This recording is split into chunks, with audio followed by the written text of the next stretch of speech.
Okay, so that's the wheel arch edges, just touched in along there. There was a little scratch at the top, touched that one in as well. Then there was a scratch in the door, if you recall, just through there. So very briefly I've kind of just by hand sort of lifted that, but we'd finish that off by machine, so that will go entirely. Just touch the scratch in at the back. You'd always get a little bit of reflection because the paint's fresh. Then there was a little bit more of a scratch in the back there, which has managed to lift, which is very good. I've touched in the marks on the back of the bumper. I'm trying to get the focus for you. Too shiny. There we go. There we are. So they're a lot less obvious to the eye now.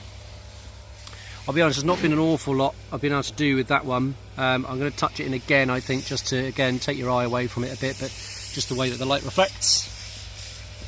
Then there was a little chip on the door handle, which is now almost gone if you didn't know it was there.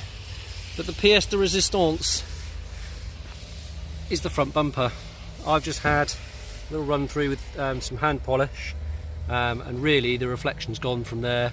If you didn't really know it was there, you wouldn't be able to see it.